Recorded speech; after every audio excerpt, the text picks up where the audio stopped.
জন্ম নেয়, ওই সন্তানের নাম রাখে আবু সাইদ।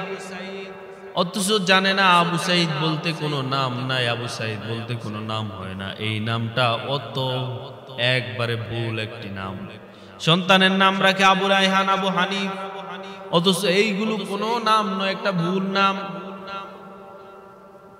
আরবের মধ্যে রাসূলুল্লাহ সাল্লাল্লাহু আলাইহি ওয়াসাল্লামের সাহাবীরা একজন সাহাবীদেরকে তাদের ছেলের নাম দিয়ে ডাকতেন যে ও সাইদের বাবা। এটার আরবি হলো আবু সাইদ। কিন্তু কত নির্মম মানুষ আমরা না জানার কারণে আবু সাইদ রাখে দেই আমাদের ছেলের নাম, আবু হানিফা রাখে দেই আমার সন্তানের নাম। অথচ জানি না আবু হানিফ শব্দটা কোথায় থেকে এসেছে। হযরত ইমাম আবু হানিফা রাহমাতুল্লাহি আলাইহির আসল নাম হলো হযরত নোমান বিন সাহাবেদ। তার মেয়ের নাম ছিল হানিফা। এলাকার মধ্যে তারে হানিফার বাবা বলে ডাকতো। এই নামে তিনি প্রসিদ্ধ হয়ে তার মূল নামটা হারিয়ে গিয়েছে। কিন্তু আজকে দুর্ভাগ্যবশত আমরা বাঙালিরা ওই নাম পর্যন্ত রেখে দিতেছি। আবু সাইদ বলতে কোনো নাম হয় না। সাইদের বাবা, আপনার সন্তান দুনিয়ার মধ্যে জন্মগ্রহণ করছে, আপনি রেখে দিচ্ছেন যে সাইদের পিতা।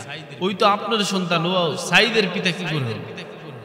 এই সমস্ত নামগুলো হলো একটা ভুল নাম। অর্থ না জানার কারণে আমরা হাদিসের মধ্যে শুনছি যে আবু সাইদ খুদরি রাদিয়াল্লাহু তাআলা আনহু, ইমাম আবু হানিফা, বাস অনেক সুন্দর নাম, আমাদের ছেলের নামটা রেখে দিতেছি। এরপরে মেয়েদের ক্ষেত্রে নাম আছে উম্মে সালমা, উম্মে হাবিবা, উম্মে আয়েশা। এই সমস্ত নামগুলো কোনো নাম নয়, এগুলো হলো ভুল নাম। সাহাবীদের সব সময় সাহাবায়ে কেরাম তার স্ত্রীকে তার মেয়ের নামে ডাকতেন। ও আয়েশার মা হযরত আবু বকর রাদিয়াল্লাহু তাআলা আনহু তার স্ত্রীকে বলতেন উম্মুন আয়েশা, উম্মে আয়েশা, ও আয়েশার মা। কিন্তু আমরা বাঙালি মুসলমান এটারও নাম বানিয়ে ফেলছি। এই জন্য এগুলো বলতে কোনো নাম হয় না। যেমন এক ছাত্রকে একবার জিজ্ঞেস করছিলাম যে আমি মাদ্রাসায়, যে তোমার নাম কি ভাই? বলে আমার নাম খালিদ বিন ওয়ালিদ। তখন আমি জিজ্ঞেস করলাম তোমার বাবার নাম কি? বলে আমার বাবার নাম পারভেজ। এখন খালিদ বিন ওয়ালিদ হলো একজন সাহাবীর নাম, যেই সাহাবীর নাম হলো খালেদ, তার বাবার নাম হলো ওয়ালিদ। এই জন্য বলা হয় যে খালেদের ওয়ালিদের ছেলে খালেদ, তার আরবি হলো খালিদ বিন ওয়ালিদ। কিন্তু আমরা বাঙালি মানুষ তার নাম রেখে দিয়েছি খালিদ বিন ওয়ালিদ, অথচ তার নাম হলো খালিদ বিন পারভেজ হবে। অথবা কোনো নাম যদি থাকে তার বাবার, খালিদ বিন ফারুক থাকলে ফারুক হবে, ওমর থাকলে খালিদ বিন ওমর হবে। কিন্তু আমরা ওইটারও নাম বানিয়ে দিয়েছি যে খালিদ বিন ওয়ালিদ আপনার সন্তানের নাম রাখতেছে। এই নামগুলো হলো ভুল নাম। এজন্য এই নামগুলো রাখা থেকে বিরক্ত থাকবেন। আমারও নাম আছে অনেক, আবু সাইদ, বিশেষ করে আবু সাইদ, উম্মে আয়েশা, এগুলো বলতে কোনো নাম হয় না। এই নামগুলো রাখবেন না। আর বিশেষ করে এমন কিছু কয়েকটি নামের কথা বলবো যেই নামগুলো রাখা টোটালি হারাম। এবং যদি রাখেন, যেই নামগুলোর কথা বলছি যে আবু সাইদ, উম্মে আয়েশা, আবু রায়হান, আবু হানিফা, এই নামগুলো রাখা গুনাহ নয়, কিন্তু এগুলো একটা ভুল, শাব্দিক অর্থে এগুলো একটা ভুল। এজন্য এগুলো থেকে পরিহার করবেন। ভুল তো ভুলে, নাম রাখলে আপনার বড় কিছু গুনাহ হবে না।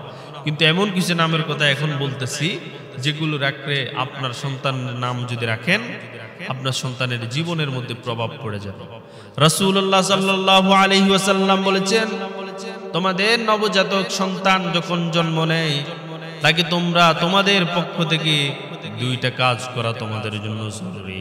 এক নাম্বার হলো নবজাতক সন্তানের সুন্দর একটি নাম তোমরা রেখে দিবে। 2 নাম্বার, 10 দিন যখন পার হবে এই দিনের ভিতরে তোমার সন্তানের নামে আকিকা করে দিবে। এই নাম হলো এমন একটা গুরুত্বপূর্ণ আমল। যেমন মেয়েদের ক্ষেত্রে নাম থাকে আসিয়া।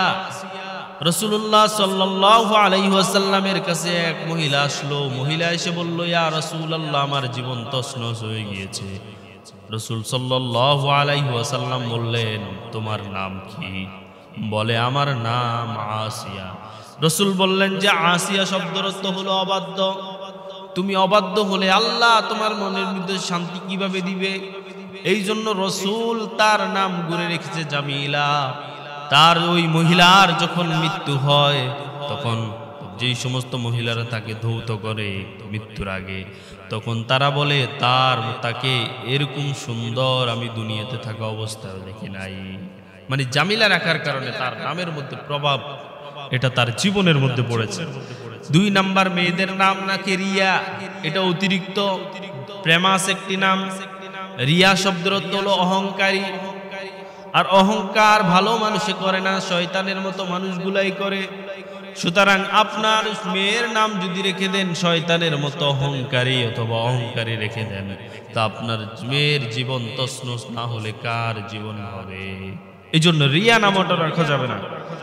3 নাম্বার হলো মানাত, যেটা একটা মূর্তির নাম। আমরা রাখি আবু মানাত, মেয়েদের নাম রেখে থাকি যে মানাত, এটা একটা মূর্তির নাম, এটাও রাখা যাবে না। 4 নাম হলো মাসুমা।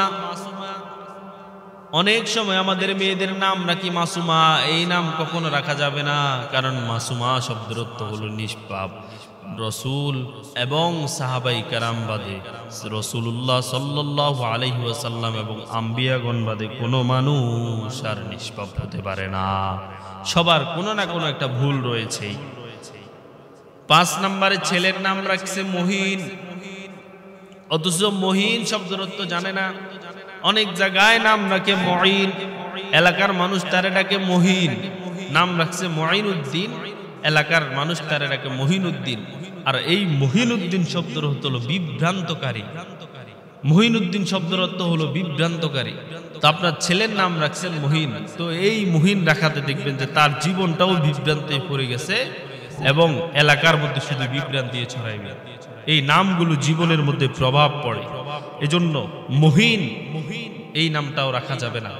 এই নামটা একটি হারাম নাম, এই নাম রাখার কারণে আপনার সন্তানের ক্ষতি হবে। 6 নাম্বার হলো আম্বিয়া। অনেক ক্ষেত্রে মহিলাদের নাম রাখা হয় আম্বিয়া। আম্বিয়া শব্দের অর্থ হলো নবীগণ, এই নাম রাখা যাবে না। আল্লাহ তাআলা রব্বুল আলামিন আমাদের সন্তানের নাম সঠিক নাম রাখার তৌফিক দান করুক। ওয়া আখিরু দাওয়ানা আলহামদুলিল্লাহি রাব্বিল আলামিন।